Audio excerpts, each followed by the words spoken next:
$76.8 million is the number. The number that Texas A&M is going to have to pay Jimbo Fisher, as he has been fired by the Texas A&M Aggies after a win over an SEC West rival in Mississippi State. Yeah, and it wasn't just a win. It was a pretty dominating win for Texas A&M. But apparently, this has already been in the works by the Board of Regents for Texas A&M for a while. This is something that we have talked about, we have expected for a long time.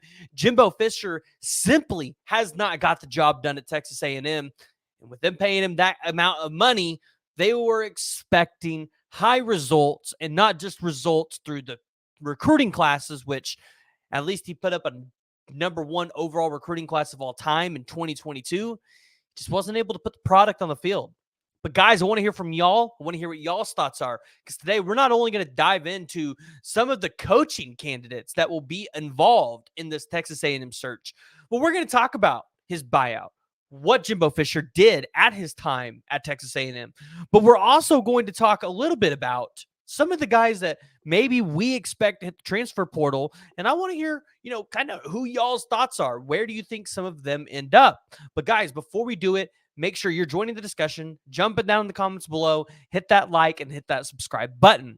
So Jimbo Fisher being fired, being dismissed as the Texas A&M head coach. And I saw this stat a couple weeks ago, and I just want to talk about it, right? Through 69 games, Jimbo Fisher, 44-25. Kevin Sumlin was 47-22. You guys remember, Kevin Sumlin was the guy that Jimbo Fisher replaced. So as you can see, you were almost better off with Kevin Sumlin as your head coach. Kevin Sumlin he wasn't putting up those recruiting classes that Jimbo Fisher was. So you do everything you can to pry Jimbo Fisher away from FSU. You do it. In 2022, you put up the number one overall recruiting class. The hopes are high. Scary what Texas A&M could be, because you had the number two overall player in Walter Nolan. You had Evan Stewart, Connor Weigman. You had Levius Overton, Gabriel Brownlow, Dindy, Shamar Stewart, Anthony Lucas, who ended up now at USC. Denver Harris, who's no longer on the team. Smoke Bowie, who's no longer on the team. But you look at that 2022 class, and you said there was a lot of hope for A&M. Maybe that was going to be the class that helped A&M get over the bridge into the national championship contention, especially in the SEC, where you had dominant teams like Alabama and now Georgia.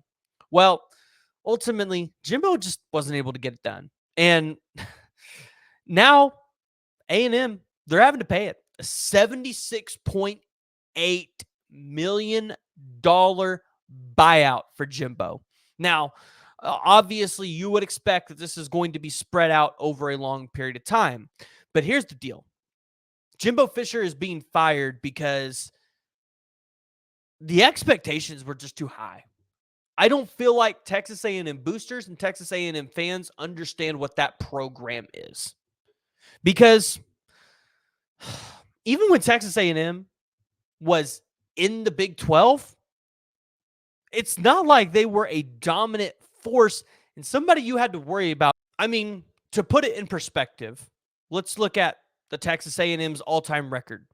771, 498 losses, and 48 ties. That's 60%. Your bowl record? It's not as great. 20-22, 47%. They've claimed 3 national championships, and you haven't won one since 1939. 1919, 1927, 1939.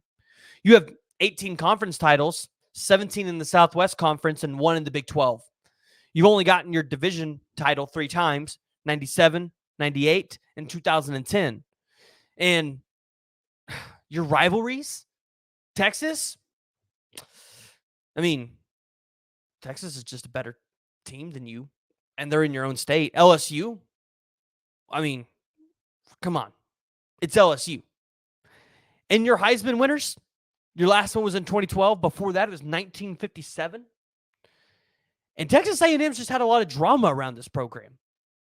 So, again, I don't feel like Texas A&M fans and Texas A&M boosters understand what they are. I feel like they think they are an Alabama. They think they are an LSU who maybe should win one every 5 years or so, or an Auburn, or an Oklahoma, or a Texas, or a USC. It's not what you are. You are not a blue blood program. Now, I want to talk about the coaching candidates for A&M. Who's going to be on the hot board for Texas A&M now that Jimbo's out? And this is going to lead into some of these expectations. Because if you're a head coach that is being considered or interviewed for this job, you are going to want to ask questions. Why hasn't A&M been able to get over the hump? Now, I think the number one candidate that I've seen and heard of that's popped up recently is Dan Lanning, the head coach at Oregon, used to be the defensive coordinator at Georgia. I don't think there's a chance Texas A&M gets him because he's got something really good going on at Oregon, but he'd be a good choice. I think he'd keep a lot of these recruits there. But the amount of money you'd have to throw away in him to get him from Oregon, I don't even think you can get him from Oregon, even with the amount of money you throw at him. Mike Elko seems like the best choice from what I've heard from everybody, right? When I ask, well, who's going to be A&M's next head coach? Mike Elko seems like the best choice. He's a guy that's familiar with the program. You know what he's going to be able to do, right? He probably is going to keep 90% of these defensive linemen at this school. So at least he'll have a base to work with, right? He's not going to be starting from scratch like some of these coaches will. Now, I like Lance Leipold from Kansas, but we all heard it from Lance Leipold's mouth himself. He's probably not leaving Kansas to come to Texas A&M. Urban Meyer is interesting. Urban Meyer, former coach at Florida, former coach at Ohio State. Now he's kind of just hanging out with Fox, doing different things. Was a head coach, Jacksonville Jaguars. See, if you're Texas A&M, you have to make a splash. You have to make a splash higher. You can't go after a guy like Jed Fish or Jonathan Smith or Lance Leipold, maybe even a Dan Campbell with the Detroit Lions. You can't do that. Those names won't work. I don't think there is splash. Urban Meyer makes a splash. Dan Lanning, it makes a splash. Mike Norvell, it makes a splash.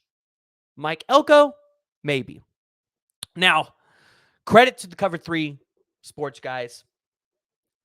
I really like this take. Mark Stoops to Texas A&M. Because they made good points. Mark Stoops, he's probably not going to be what he is at Kentucky very much longer with Oklahoma and Texas coming in. And at Kentucky, you have limits. You come to A&M, you're going to be able to retain some of this talent. You're going to get all of the necessary tools you need to go out there and run a program of Texas A&M's caliber. You might be able to go out there and win 8-10 games a year. I like that take, and I like that hire. Does it make a splash? Probably not, but I think it's a safe hire. Mark Stoops has been very consistent in the SEC, brought Kentucky back to relevance. But regardless how you look at it, any of these head coaches that could be the next head coach for the Aggies, they about to get paid because the precedence has been set for what A&M is going to pay a head coach. Now, of course, we have to look at some of these classes that A&M has put together because in A&M 2022, you have the number 1 overall class. 2023, you have the number 10 overall class. So far in 2024, you have the number 9 overall class. Here's the deal. As I told you previously, they've already lost some of these guys out of the 2022 class. Scroll down here, you look at Anthony Lucas, who is now currently at USC. Devin Harris, who I believe went to LSU. Smoke Bowie, who went to Georgia. I look at some of these names right here. Walter Nolan, Shamar Stewart, and I look at Evan Stewart, and I say, where do those 3 go? Do they stay with Texas A&M? Shamar Stewart, when he was coming off the recruiting trail, Miami, LSU.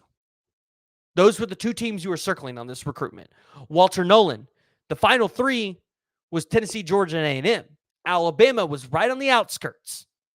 And Bama would love to have a guy of Walter Nolan's talents on their defensive line. Evan Stewart, a guy that A&M pushed hard for. And trust me, Alabama needs this A&M wide receiver. They get him on campus, you all of a sudden make Jaden Milroe or whoever your quarterback is next year look really, really good. And here's the thing. Walter Nolan and Evan Stewart know if I go play for Nick Saban, probably winning a championship, I'm at least getting a shot where I didn't with Jimbo Fisher. I go to 2023. I look at DJ Hicks. Well, if you all remember this recruitment, it came down to Oklahoma and A&M, and in the final minutes became A&M. The final hours. Wouldn't be shocked to see David Hicks hit the portal and Oklahoma make a strong push in that direction. Reuben Owens, hey, this was a guy that originally committed to Louisville, could have ended up in OU's class if Oklahoma would have pushed a little harder, ultimately ended up at A&M. The thing is, with the let go of Jimbo Fisher, in order to keep guys from this 2022 class and beyond, you have to make a hire like Mike Elko or Dan Lanning. But if you want, I'm not saying Dan Lanning can't make this program stable, but I don't think you get him. If you want a safe hire, although you might lose some players, and you've had to invest some money into these players, Mark Stoops. You have, dare I say it, Sharon Moore, Mike Elko. It's going to be an interesting choice for A&M. What direction do they go next? All I know is the eyes are on A&M. The world's watching because you've set a precedent for what you're going to pay your coach. And it's not pretty. The fans, the boosters, they all have their own expectations of what this program should be. And any head coach coming in to be the next head coach of Texas A&M should understand that. So, guys, I want to hear from you. Jump down in the comments below. Join the discussion. Let me know who you guys think the next head coach for Texas A&M will be. Additionally, who do you think hits the transfer portal for A&M? If you guys haven't already, make sure you hit that like and hit that subscribe button.